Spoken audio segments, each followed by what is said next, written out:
नहीं पूरे दिन सोशल मीडिया पर ट्रेंड करता रहा। क्यों? क्योंकि हल्द्वानी में बनाया जा रहा है दूसरा शाहीन बाग। हल्द्वानी के बनभूलपुरा इलाके का हाल कुछ ऐसा ही है। 4,365 घर, 8 से 10 मस्जिद, 2 सरकारी इंटर कॉलेज और करीब आधा दर्जन प्राइवेट स्कूलों को खाली कराने का आदेश जो दिया गया है उत्तराखंड हाईकोर्ट की तरफ से। और अब जब यह आदेश जारी हुआ तो यहाँ बसे लोगों में सिर से छत छिन जाने का डर व्याप्त हो गया है।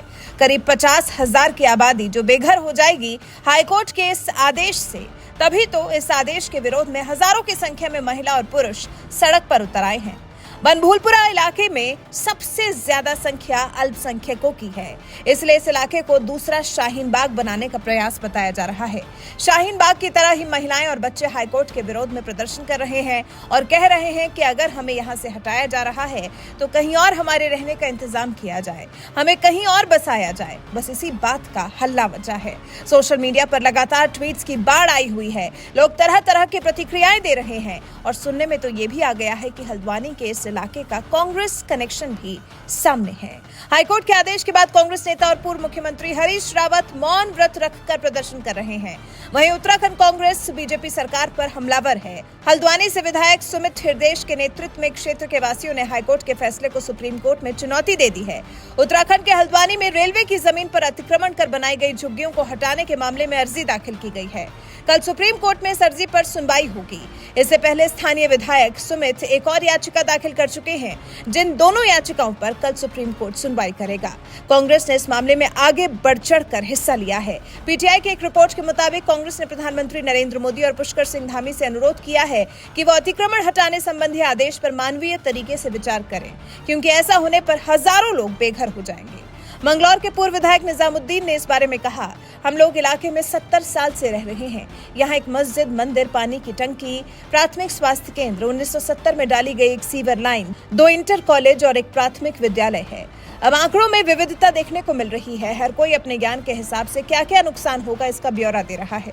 समाजवादी पार्टी ने भी अपने दर्जनों नेताओं का प्रतिनिधिमंडल भेजा है। इसके अलावा बीएसपी की अध्यक्ष मायावती ने राज्य सरकार पर हमला बोला है। कहा है सरकार का काम लोगों को बसाना है, ना कि उजाड़ना। सरकार इस मामले में जरूर सकारात्मक कदम उठाए। वहीं पुष्कर सिंह धामी ने माननीय सर्वोच्च अदालत के फैसले को मानने की बात कही है। हालांकि सरकार तो पार्टी नहीं है, लेकिन वो लोग सरकार से मदद की गुहार कर रहे हैं, तो सरकार का क्या स्टैंड इसमें रहना होगा? देखिए, अभी चूंकि मामला न्यायालय में है और जो भी न्यायालय का आदेश होगा, और हम हमेशा कानून को, संविधान को, सबको मानने वाले लोग हैं, जो भी विधि सम्मत न्यायालय का फैसला होगा सरकार उस पर काम करेगी। लेकिन सर इसमें पॉलिटिक्स भी की जा रही है। एक सपा का डेलीगेशन आ रहा है, यहाँ हरीश रावत जी उपवास कर रहे हैं, तो ये लगने लगा कि अभी सुप्रीम कोर्ट के देखिए, सभी को माननीय न्यायालय पर भरोसा करना चाहिए, उन पर विश्वास करना चाहिए। हमारी संस्था है और हम सब लोग न्यायालय को मानते हैं और सरकार के स्तर पर न्यायालय का जो भी निर्णय आएगा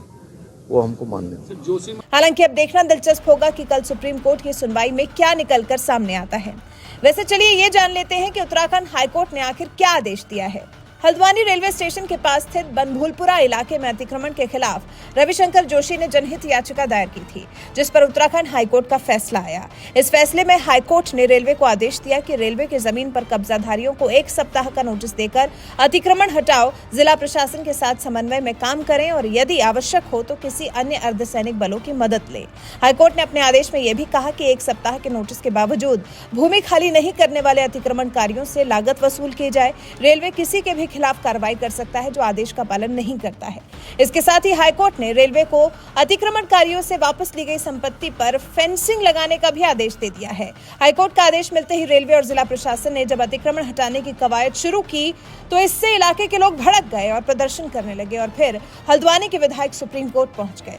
वहीं सोशल मीडिया पर भी इस अतिक्रमण को हटाने को लेकर आए फैसले और उसके बाद विरोध प्रदर्शन की चर्चा काफी ज्यादा है। जितेंद्र भारद्वाज नाम के यूजर ने लिखा, हल्द्वानी में शाहीन बाग वाले मैनेजमेंट ने संभाली कमान।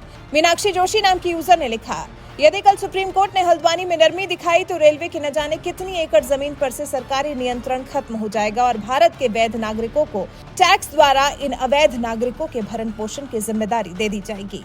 त्रिलोक बिष्ट नाम के यूजर ने लिखा, नैनीताल जिले के हल्द्वानी शहर में बनभूलपुरा गली नंबर 17, गफूर बस्ती आदि में रेलवे की जमीन पर अवैध निर्माण कार्य को हटाने के विरोध में मोमबत्ती यात्रा करते हुए अतिक्रमणकारी। इतनी भीड़ अगर इन सखरी गलियों में रहती है तो एक और शाहीन बाग की रूपरेखा तैयार है।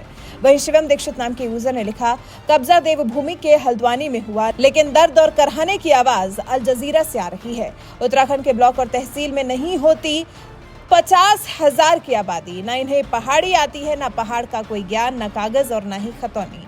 बड़ा नेटवर्क है इन अवैध कब्जाधारियों का। तो कुछ इस तरह से सोशल मीडिया पर लोगों की प्रतिक्रिया देखने को मिल रही है। हालांकि होगा वही जो सर्वोच्च न्यायालय चाहेगा। अभी जो भी फैसला सर्वोच्च न्यायालय का आएगा उसी हिसाब से इलाके को खाली कराने या नहीं कराने को लेकर स्टेप लिया जाएगा। वैसे आप हल्द्वानी के इस इलाके पर हुए अवैध कब्जे को लेकर क्या कहना चाहेंगे? अगर इसी तरह से बिना कागज के लोग यहाँ पर बस गए हैं तो क्या ये अतिक्रमण हटाओ अभियान यहाँ नहीं चलाना चाहिए? क्या उत्तराखंड हाईकोर्ट के आदेश का पालन नहीं होना चाहिए? आप इस बारे में क्या सोचते हैं? आपके इस हल्द्वानी मामले के बारे में क्या राय है? कमेंट कर अपनी राय हमारे साथ जरूर साझा करें।